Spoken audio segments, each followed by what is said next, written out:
কারীমের মধ্যে আল্লাহ রাব্বুল আলামিন বলেন ওয়া ইন্নাকা লাআলা খুলুকিন আযীম। নবী হে, আপনি হচ্ছেন পুত পবিত্র চরিত্রের উপরে প্রতিষ্ঠিত। সুবহানাল্লাহি ওয়া বিহামদিহি, আপনি শ্রেষ্ঠ চরিত্রের উপরে প্রতিষ্ঠিত।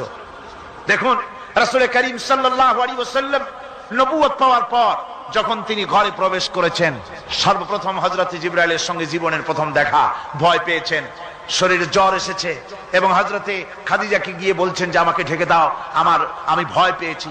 হযরতে খাদিজাতুল কুবরা রাদিয়াল্লাহু তাআলা আনহা তিনি রাসূলকে বলছেন, আবুল কাসেম, হে কাসেমের পিতা, আপনার ভয় পাওয়ার কোনো কারণ নাই, আপনাকে জিন বা শয়তান কোনো অনিষ্ট করতে পারে না, কারণ আপনি এতিমদেরকে মিসকিনদেরকে খেতে দেন, আপনি বিধবাকে আশ্রয় দেন, আপনি প্রতিবেশীর হক আদায় করেন, আপনি আত্মীয়দের হক আদায় করেন।